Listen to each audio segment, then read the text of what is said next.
Assalamualaikum warahmatullahi wabarakatuh. Perkenalkan, nama saya Shani Indriani, sarjana farmasi dari Universitas Pekalongan semester 5. Di sini saya akan memaparkan hasil review jurnal setiaan salep, formulasi dan evaluasi clotrimazole dan ictramol.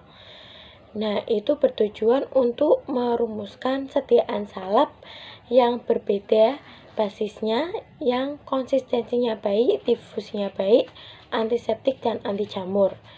Nah, sebelum kita masuk ke inti materi, kita harus mengenal dulu apa itu setiaan salep. Setiaan salep menurut sumber ANIF 2006 itu adalah setiaan setengah padat yang ditujukan untuk topikal pada kulit atau selaput lendir. Syaratnya setiaan salep yang pertama itu stabil, yang kedua lunak, yang ketiga homogen tercampur dengan bahan lain. Nanti saya akan tampilkan formulasinya bagaimana, itu dalam berbentuk tabel.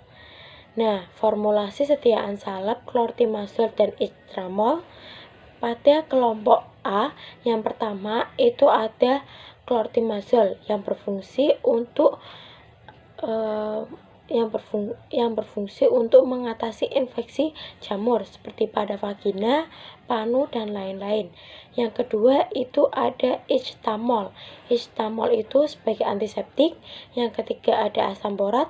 Yang keempat ada zinc oksida yang untuk mengatasi ruam kulit. Yang kelima itu ada mentol untuk mengurangi rasa sakit atau nyeri. Dan basis salep yang digunakan pada kelompok A itu menggunakan parafin lunak.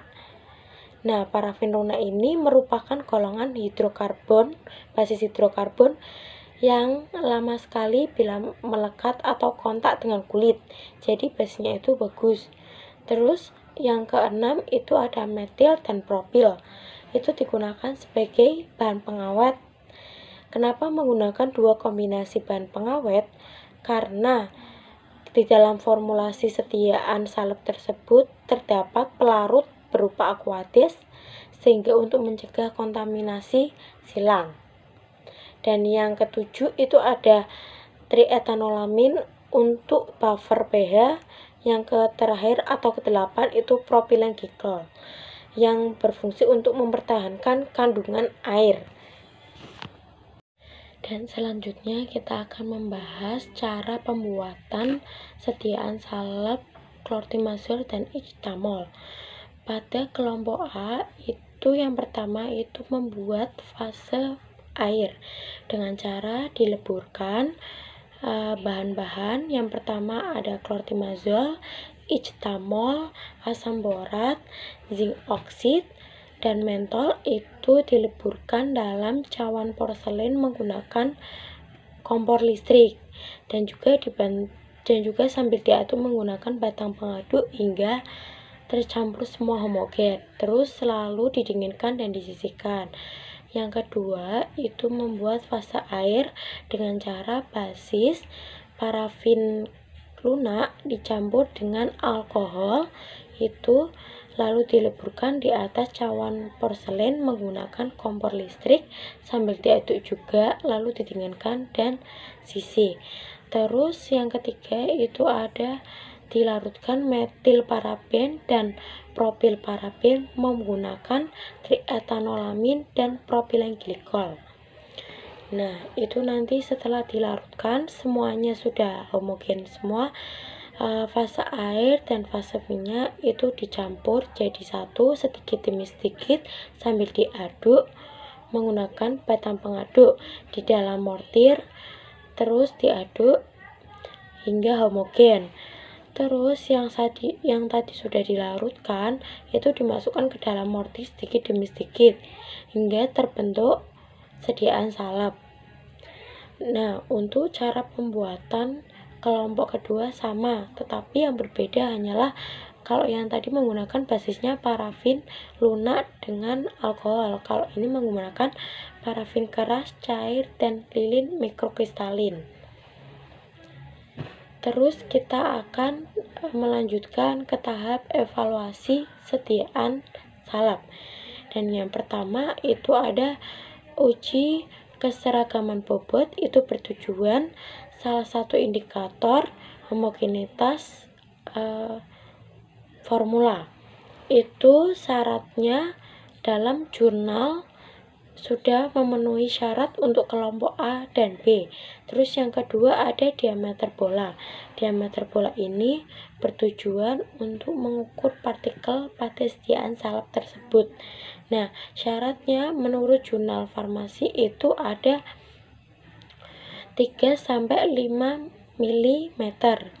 Dan untuk hasil yang diperoleh pada kelompok A adalah 4,28 dan untuk kelompok B 4,48, sehingga memenuhi syarat atau memenuhi kriteria. Dan yang ketiga itu ada uji pH. Uji pH ini bertujuan untuk mengetahui pH pada setiaan tersebut dengan menggunakan kertas pH. Nah, cara kerjanya dari awal sampai yang ketiga ini pH itu sama seperti cara kerja setiaan salep yang lainnya. Dan itu syarat pH menurut ANIF 2006 itu adalah 4,5 sampai 6,5. Hasil yang diperoleh pada kelompok A itu yang pertama 5,8 dan yang kelompok B 6,7, sehingga kedua data tersebut memenuhi syarat. Dan yang keempat ada rugi pengeringan. Rugi pengeringan ini bertujuan untuk mengukur kadar air di dalam kandungan setiaan tersebut. Nah, itu syaratnya menurut jurnal farmasi itu kurang dari 50% kadarnya. Untuk data kelompok A itu ada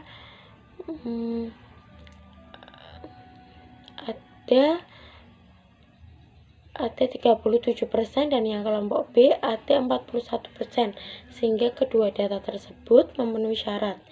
Dan yang kelima itu ada pengujian penyebaran, bertujuan untuk mengetahui kemampuan seberapa setiaan tersebut menyebar ke dalam daerah kulit. Nah, syaratnya menurut jurnal farmasi itu 5-7 cm. Untuk data yang diperoleh pada kelompok A itu yang pertama adalah 5,44 cm dan yang kedua ada 6,4 cm, sehingga keduanya memenuhi syarat atau memenuhi spesifikasi. Dan yang keenam ada konsistensi atau kekerasan yang bertujuan untuk melihat tekstur pada setiaan salep. Nah, menurut jurnal yang saya review itu kedua data tersebut memenuhi syarat. Untuk nilai yang A itu 157 mm dan yang B 205 mm. Dan yang ketujuh itu ada viskositas. Nah, viskositas ini bertujuan untuk melihat kekentalan pada setiaan tersebut. Ini menggunakan alat osmeter Watt. Nah, syaratnya menurut Agnesia 2008 itu 20 GPS sampai 500 GPS. Dan untuk data yang diperoleh pada kelompok A 209 GPS dan yang B 182 GPS, sehingga keduanya data tersebut memenuhi syarat. Dan yang kedelapan itu ada uji stabilitas. Uji stabilitas ini yang bertujuan untuk menjaga identitas, kekuatan, kemurnian pada setiaan tersebut. Itu pada review jurnal tersebut menunjukkan bahwa formulasi B itu lebih stabil daripada formulasi A, karena mungkin kalau untuk formulasi B itu kombinasi antara basis salep yaitu parafin keras sama parafin cair, sedangkan untuk yang formulasi A itu hanya menggunakan parafin lunak.